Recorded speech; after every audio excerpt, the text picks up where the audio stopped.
This is Word with Ty Brownlow, my very first show. And we're going to get right into it. First and foremost, this show, our motto is no one is worthless. No story is worthless. And today, man, a couple of words that will describe my very first guest: honest, strong-willed, and empathetic.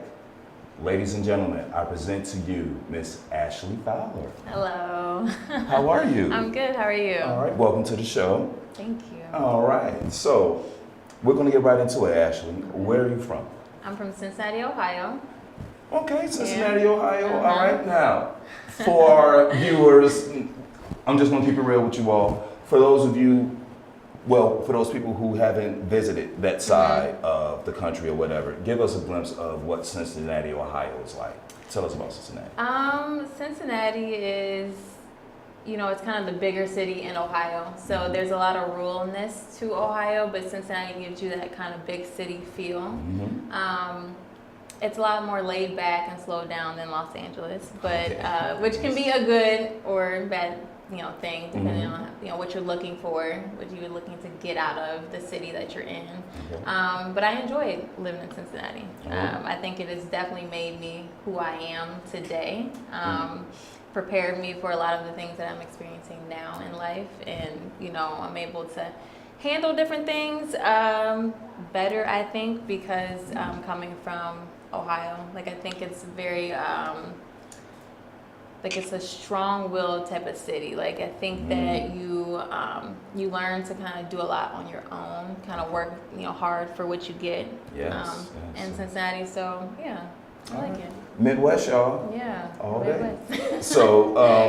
So you described a few things about Cincinnati. Mm-hmm. What was it like for you growing up in Cincinnati? What was it like for Ashley in Cincinnati? Growing up in Cincinnati, it was kind of different for me than most of my family, I would say. I have a lot of family that, was mixed up in the streets or, had kind of that hard life. Whereas I didn't really experience that. I didn't have that. I kind of lived on the outskirts of the city where most of, my family was kind of, in the thick of it. But, so for me, it was, I always had that where I felt like I had two Ashleys. There were two sides of Ashley, Okay, there was Ashley when she was with her family, or Ashley when she was in the schools and Nothing stuff wrong like with that. that. So yeah. I totally understand. Okay, all right. Doing a little research, you were a student athlete, correct? Yes. At what school? I actually played high school. We were really good in high school, so I'm gonna mention this. I played at All right. Mount Notre Dame High School. It was an all-girls Catholic school, which has its up and downs. But basketball-wise, we won state the 4 years I was there. State each year, champion. so state champs 4 years in a row. All right. And then I actually went on to play collegiately at Ohio University. Bobcats. Yes, Bobcats. All right. All day. Okay, all right. I won't say anything about that. What made you choose that? What made you choose Ohio University? It was, I'm big on family, so it was 2.5 hours away from Cincinnati. Gotcha. So it was close enough to where my family could come visit, but not too close where they were there all the time, or I went home all the time. But it was just, the campus is beautiful. It's beautiful, it's homey. Actually, one of my coaches there, she coached 1 year while I was in high school. So I kind of knew her coming in. So it just felt like the perfect fit. To have that connection. Yeah, to go Got there. you. Okay, all right, Yeah. all right. So I know you talked earlier about growing up in Cincinnati and what life is like in Cincinnati, but how did that, can you think of a time when growing up in Cincinnati helped you through any adversity? Yeah. So I talked a bit about not really being in the thick of Cincinnati, but it wasn't because my parents were well off or anything like that. They Gotcha. worked extremely hard, to get us to where we were. Gotcha. So we didn't have everything, growing up, and so early on I kind of learned that I might be in a situation, I might be in a specific school, but I don't have what everyone else there has. So, Got you. I would want to, get the latest clothes and all this stuff. And my mom was like, hold up, that's not going to happen. No, that's not gonna work. If you want that, you got to work for it. What Gotcha. are you going to do to get what you want. And so, and just my dad, like the background that he came from, he always instilled in us like hard work and, you know, never feeling like you have to rely on someone else to get to where you want to go. So Totally agree. I think just that, you know, kind of mentality has helped me a lot to where, you know, if something might not happen at first for me, then I'm like, okay, I look in the mirror, what can I do better? Where, you know, what do I need to do to get to where I want to go? Okay. So I think that has helped me a lot in my life. Okay. All right. Well, all right. Mr. and Mrs. Fowler, thank you. Y'all raised a good one right Shout here. out to moms and pops. All right. Okay. There we go. Now, also doing more research. You're into yoga. I am. Okay. Love yoga. All right. Can we talk a little bit about that? How does? Okay. A, what got you into that, and how does that benefit you? Because I'm gonna keep it real. I can't do that. So I'm just asking, like, why? Yeah. My sister, she got into yoga. She's like 2.5 years older than me. But when I was in college, she got into it, and she loved it. And we all were like, "What are you doing?" She was doing handstands in the kitchen, and we were like, "What has gotten into you?" But you know, so she did that for years. She got certified, and you know, all that stuff. And even though I was like a collegiate athlete, I wasn't ever that flexible or anything like that. I didn't like the stretch. Like my strength and conditioning coach was like, look, you gotta stretch, you gotta stay healthy. Right. But I was never really into it. And then my sister was like, look, I think, you know, yoga could help you, you know, not just for flexibility or not just for strength, but mentally, you know. Okay. Because I did go through a rough patch, you know, post-college. So Gotcha. she was like, I think this could really help you with your daily life.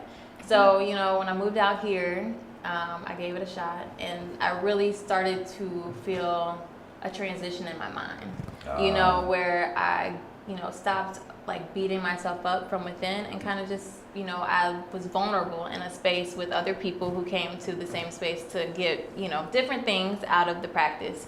But I just started to really see a difference in how I approach life mentally through yoga. So I love it.